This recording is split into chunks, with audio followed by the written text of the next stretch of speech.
Senhoras e senhores, bem-vindos ao The Scoop. Sou seu apresentador Frank Chaparro, diretor de projetos especiais do The Block, e temos um episódio muito especial do programa para você hoje.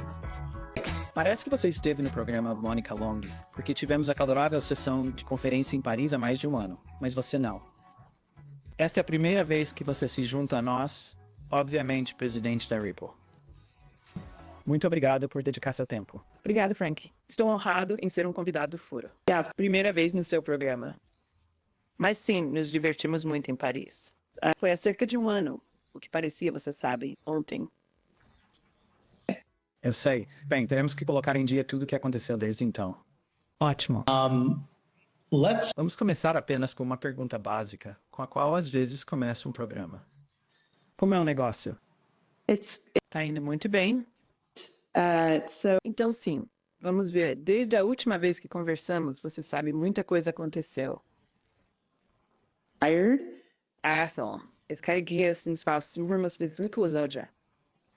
Tribunais sobre o caso de Ripple, com a SEC, fornecem clareza sobre o XRP. Não é por si só uma segurança.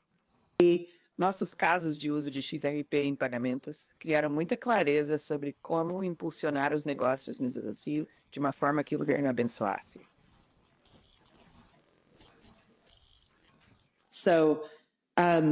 As empresas continuam a crescer.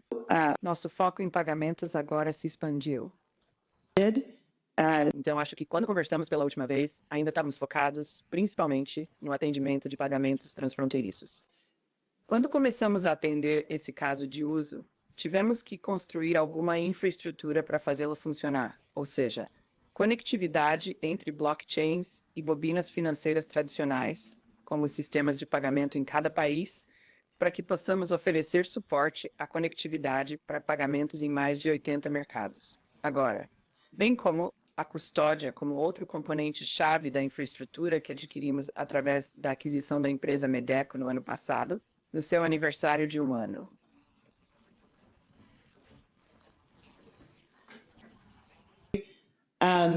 E também criamos vários recursos de conformidade diferentes para atender nossos clientes de pagamentos.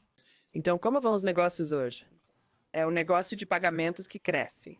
Mas então identificamos novas oportunidades para a Ripple ser um fornecedor holístico de infraestrutura empresarial de blockchain. Então você pensa em uma instituição financeira que deseja fazer pagamentos, ou talvez no futuro, diferentes tipos de tokenização de ativos do mundo real, podemos fornecer esse tipo de infraestrutura ponta a ponta. Até que ponto a névoa da guerra dissipada com a SEC abriu as portas ou aprofundou novas relações comerciais existentes?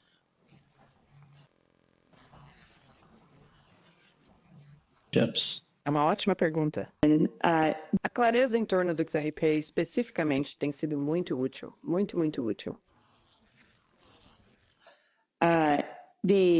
O temperamento geral do governo do Zelza, quero dizer, serei mais específico, da SEC. A SEC do Zelza não desacelerou sua guerra contra a criptografia. É apenas acelerado. Claro, você já viu muitos amigos e colegas do setor também sendo processados ou recebendo avisos de boas-vindas, etc. Portanto, está bastante claro que a agenda da SEC é implementar a fiscalização, o que não consideramos como uma indústria. Não achamos que seja a maneira certa de fazer isso. Preferimos ver regras.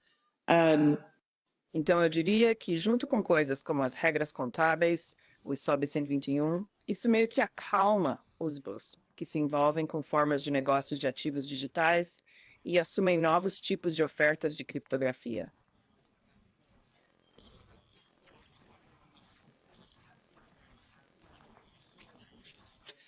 Então, eu diria que nos small, a Ripple ainda faz parte de uma indústria mais ampla. A resolução do nosso caso foi muito útil, especificamente para o XRP, mas ainda estamos enfrentando o mesmo tipo de restrições regulatórias que todos os outros enfrentam.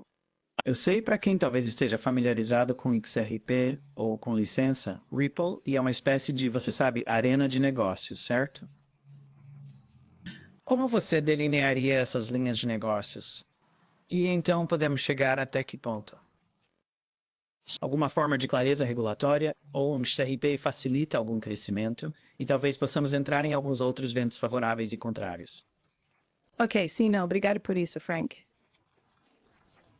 Sim, tá certo. Portanto, os pagamentos têm sido o carro-chefe e a liquidez sob demanda é a nossa oferta de produtos, de como estamos reduzindo os requisitos de pré-financiamento para qualquer negócio de pagamentos.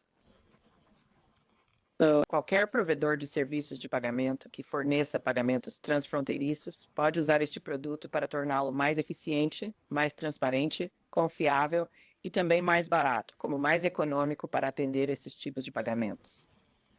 Portanto, em geral, nosso conjunto de clientes são empresas de pagamento. Então, com a aquisição da Medeco, que agora é custódia Ripple, muitos desses clientes são bancos, muitos bancos grandes do tipo BBVA, Sogen.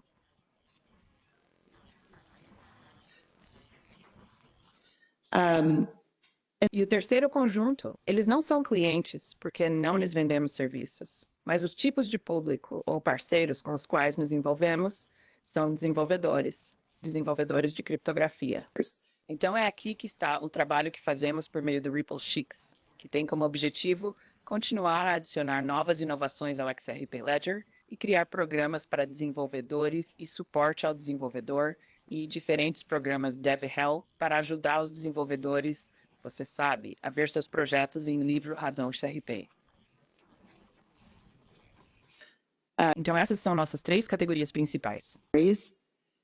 E eu diria, na verdade, que nos anos mais recentes, em contraste com a situação nos ES, onde temos visto mais crescimento, é onde os governos criaram regulamentação.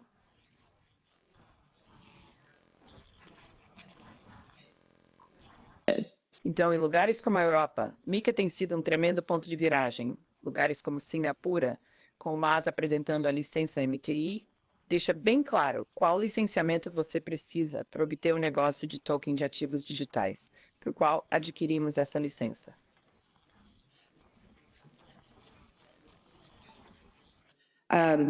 Em outros mercados como Hong Kong e Brasil, o Brasil é realmente interessante, porque você tem clareza do governo sobre como eles vão, que primeiro, o governo legitimou ativos criptográficos, os reconhecerá como uma categoria legítima. E então disse, ei, Banco Central, você pode regular as criptomoedas e seu uso em locais como pagamentos.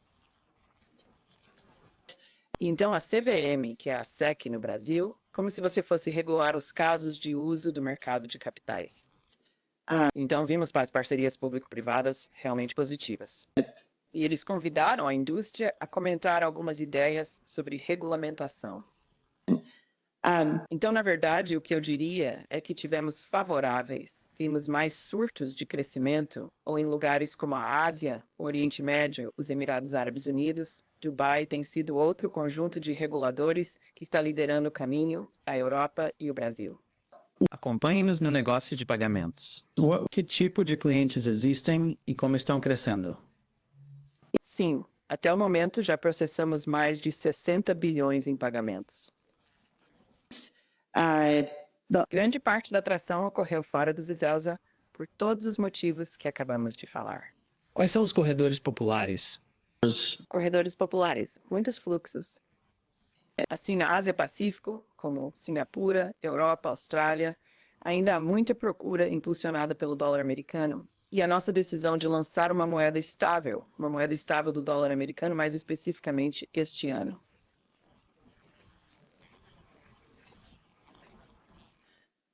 Então, sim, grande parte do crescimento ocorreu nesses corredores principais. Portanto, mostre-nos a lógica e o pensamento por trás do lançamento de uma moeda estável. Quando muitas pessoas pensam sobre a proposta de valor ou o posicionamento do XRP e do Ripple como uma empresa e do XRP como um componente central do tipo de conjunto de produtos que o Ripple oferece, eles pensam nisso talvez como um concorrente ou uma espécie de alternativa a uma moeda estável. Então, qual foi o pensamento? Que tipo de coisas as stablecoins podem fazer que o XRP não pode e vice-versa? É uma ótima pergunta. Nós pensamos neles como complementares e aditivos. Então, pegarei dois dos tipos de conjuntos de clientes ou públicos de que falamos. Empresas de pagamento e, em seguida, desenvolvedores. No contexto de pagamentos, e nessa parte do nosso negócio, há muitos casos de uso em que, para o cliente, realmente ver a transação em dólares americanos é o que o cliente deseja, ou é apenas a opção mais econômica. Corredores como o dólar americano e o euro, há muita liquidez lá.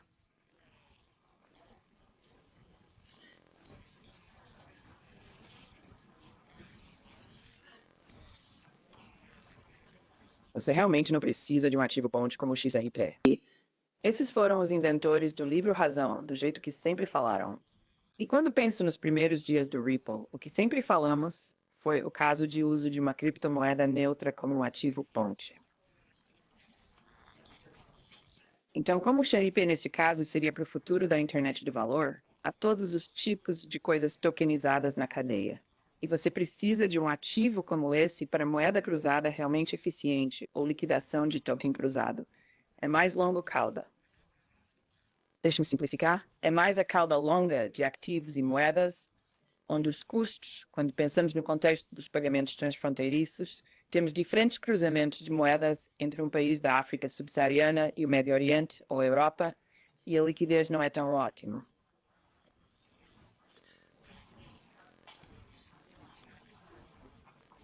Os custos são muito altos. Na Western pagaria mais de 10% em taxas por um pagamento como esse. Então é aí que vemos o XRP tendo seu papel. No contexto dos desenvolvedores como outro grupo, o dólar americano tem sido a rampa de acesso para toda a nossa indústria, certo? É como você é o ponto de partida principalmente para qualquer tipo de compra de criptomoeda ou outro tipo de ativo tokenizado. É um ponto de partida para a negociação.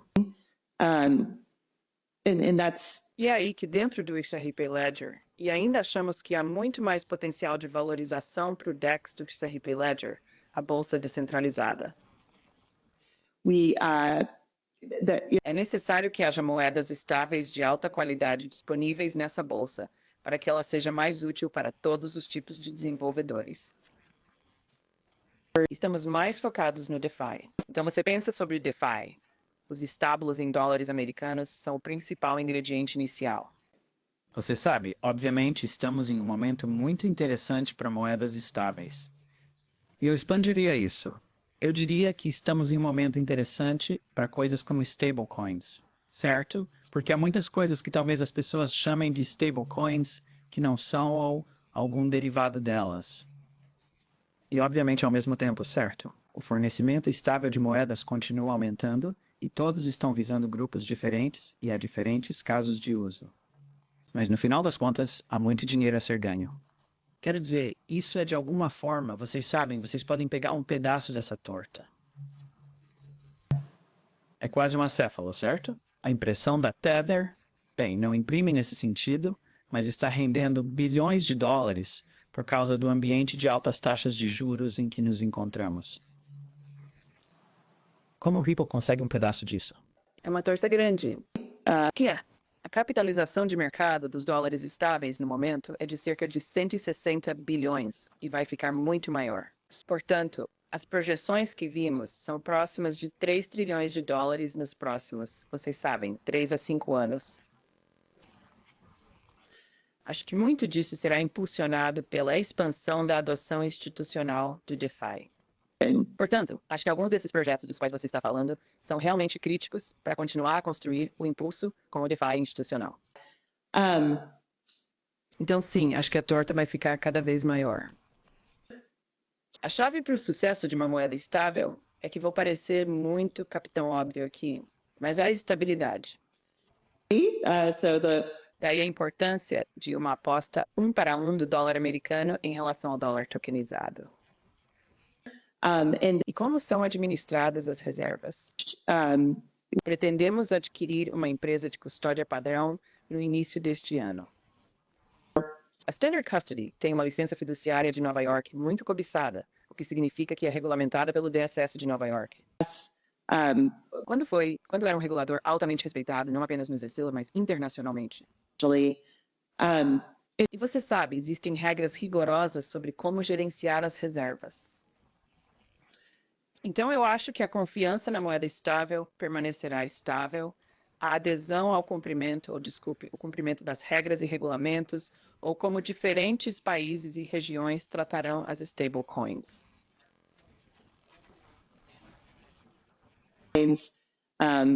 Agora, muita atenção é direcionada. Tudo isso será fundamental para fazer ou quebrar o sucesso da stablecoin, eu acho. Quando você pensa onde ele cabe, em termos de que parte da torta ele vai consumir, como você o vende? Finja que sou uma empresa da Fortune 100 e estou perguntando a você, você sabe, você está tentando me convencer com stablecoin, para que vou usá-lo? O que você pode esperar de nós inicialmente é, antes de tudo, um foco na introdução da stablecoin aos nossos clientes de pagamentos. Portanto, primeiro nos concentraremos nas empresas de pagamento licenciadas e nos bancos que já atendemos, porque os diferentes pontos estáveis, diferentes ativos, além do XRP, fizeram parte do nosso mix no último ano. E, novamente, tudo se resume a qual é o caso de uso real para o cliente. Se for um fluxo em USD, basta usar um USDSD estável, e isso é muito lógico. Ou, você sabe, se houver eficiência de custos a ser obtida com o uso de um par de moedas estável, vamos fazer isso. Então, vamos focar primeiro onde já temos nosso negócio e a demanda. Mas acho que grande parte da liquidez para stablecoins vem dos mercados de varejo dos comerciantes.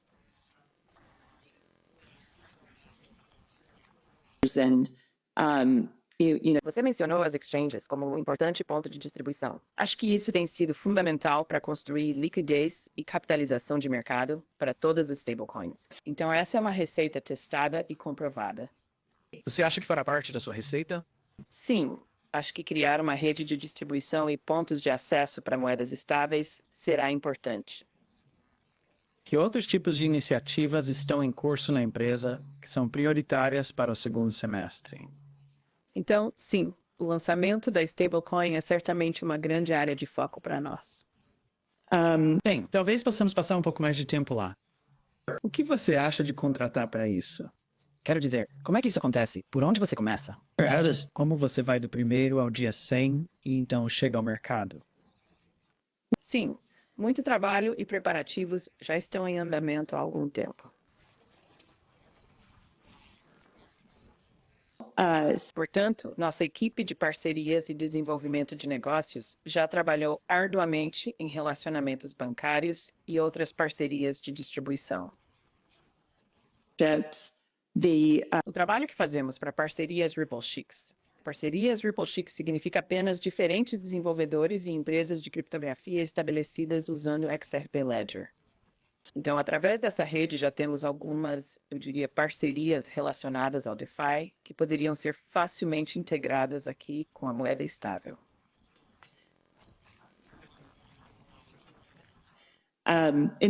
E através do nosso trabalho durante anos e anos e anos em pagamentos e depois em custódia. Muitos desses bancos, você sabe, não são estranhos ao Ripple. Já trabalhamos com eles no passado. Então tem sido mais justo, você sabe, expandir essas conversas de relacionamento com quem seriam parceiros da stablecoin.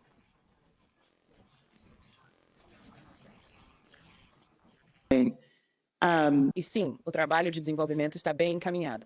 Muito do trabalho que fizemos na tokenização de moedas digitais de bancos centrais e parcerias com bancos centrais tem transferência para a emissão de moedas estáveis. E você também mencionou, você sabe, que há outras maneiras de pensar sobre como as moedas estáveis poderiam funcionar para o Ripple, ou como o Ripple poderia servir ao mercado de moedas estáveis. Lançaremos nossa própria versão muito em breve. Muitos clientes, especialmente através do nosso negócio de custódia, fazem com que os bancos estejam tão interessados em tokenizar ativos do mundo real. Temos alguns clientes diferentes que já estão tokenizando títulos. Certamente ouvimos o pedido de tokenização de dinheiro, ou seja, stablecoins. Então acho que há mais maneiras de jogar lá. A Ripple tem algum tipo de oferta que ajuda a facilitar a tokenização de ativos do mundo real? Através do nosso produto de custódia, sim. Somos capazes de oferecer suporte aos clientes nesse caso de uso. É realmente interessante. A tokenização de diferentes ativos do mundo real, dependendo de qual for o caso de uso, pode exigir muito, dependendo do que o cliente realmente está procurando fazer. A tokenização se tornou essa palavra que significa tudo e nada ao mesmo tempo, certo? É como se você sabe, 10% do PIB mundial fosse tokenizado nos próximos anos. Tenho certeza que você já ouviu isso.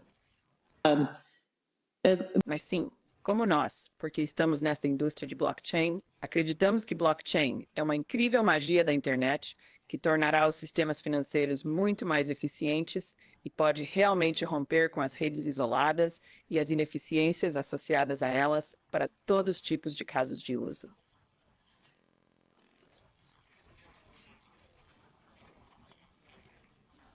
Portanto, certamente vemos isso em locais como mercados de capitais. Isto vale para pagamentos. Fazemos isso há muito tempo. Mas certamente acreditamos nesse futuro. O que os clientes desejam tokenizar? Acho que provavelmente os ativos mais comuns são coisas como fundos do mercado monetário, em alguns casos moedas estáveis. É sobre isso que estão perguntando. Também títulos. Os clientes estão perguntando sobre moedas estáveis, na medida em que desejam lançar as suas próprias ou querem usá-las para alguma coisa. Há um pouco de ambos. Certamente já vimos isso. Não sei se você concordaria, mas como esse tipo de mudança de postura, notamos mais instituições de grande porte se posicionando mais eretas e se inclinando mais para a tokenização de títulos, etc. Seguindo o exemplo de jogadores como BlackRock e Franklin Templeton. Mas agora que houve uma grande mudança, certo? Quer dizer, existe uma pressão política para criar mais clareza. E depois há apenas interesses que não vimos para interesses mais sérios. Então, com esse cenário configurado, será interessante ver como será 2025, porque você tem basicamente no final do dia duas das maiores manchetes em remédios criptográficos, que são, até certo ponto, o risco regulatório e o risco de manchete de reputação. Você sabe, não existem realmente, você sabe, existem muitas empresas importantes por aí, mas você sabe, a BlackRock é provavelmente, você sabe, a maior. E se eles estão fazendo algo, provavelmente seria tolice não fazê-lo por sentir represálias ou risco de manchete. Quer dizer, essa é uma das empresas mais conservadoras que existem. Quero dizer, e eles odeiam a imprensa. Eu não deveria dizer isso por si só, mas eles certamente não gostam da ira da imprensa. Então o fato de eles não estarem preocupados em se envolver nisso e correr o risco de risco à reputação é bastante surpreendente, na minha opinião.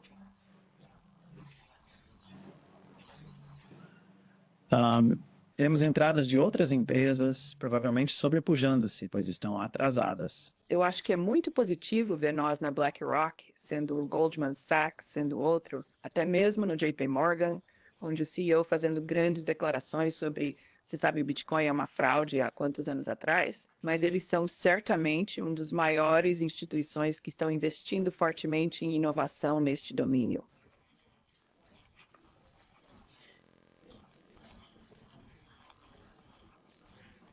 Mas acho que, no geral, deve ter havido uma compreensão de Jesus. Esta tecnologia não vai desaparecer.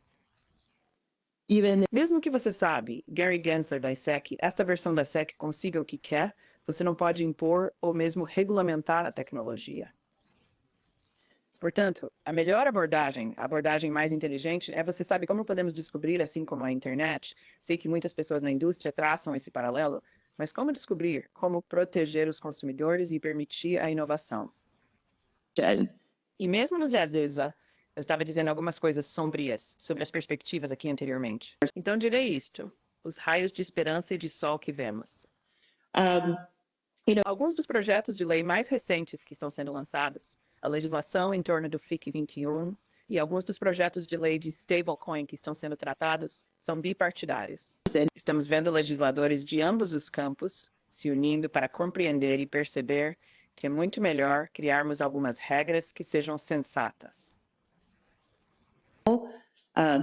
E para que a América não perca o bolo. Você sabe como a BlackRock, eles devem ter percebido, uau, que vantagem seria lançar um ETF Bitcoin. Eles estavam certos, você sabe. é que está bem na sua frente, que é uma enorme oportunidade para negócios também e para expandir o bolo econômico. Com que você está mais animado? Talvez algo sobre o qual não conversamos esteja na sua mesa. É o que faço. No início da nossa conversa, eu estava falando sobre como as ondulações se tornam mais do que pagamentos. Acreditamos na infraestrutura que construímos. Acho que o que toda a indústria provavelmente subestimou quando começamos a trabalhar em diferentes aplicações de blockchain, em casos de uso financeiro, subestimamos o quão difícil seria e quanto tempo levaria para conectar o novo sistema blockchain com o antigo. Então, como todos os anos que passamos nisso, acho que isso é realmente valioso. E se você pensar em uma rede global de oferta de criptografia, isso é poderoso, não apenas para as empresas de pagamento que atendemos. Acho que o Ripple está em uma posição em que podemos atender a muitos casos de uso empresarial para finanças. Portanto, você pode esperar que expandamos além dos pagamentos como caso de uso. Em segundo lugar, porque estávamos a falar de ETFs, penso que seria muito sensato alguém lançar um ETF XRP. O XRP tem sido, você sabe, a negociação é uma das 10 primeiras há quanto tempo? Talvez a vida inteira. E nas principais bolsas como Coinbase e Kraft-King, certamente está entre as 5 primeiras em volume diário. O outro fator é que, devido à decisão do tribunal no ano passado, XRP e Bitcoin são os únicos 2 ativos criptográficos nos Estados Unidos com clareza do governo. Isso é muito significativo. Portanto, eu estaria interessado em ver o que acontece com ETFs adicionais. Estamos todos entusiasmados com o lançamento dos ETFs, mas também estou animado para ver mais. Presumiria. Maca, muito obrigado por dedicar seu tempo para participar do programa. Obrigado, Frank. Foi realmente um prazer. Aprecio o tempo. Muito obrigado.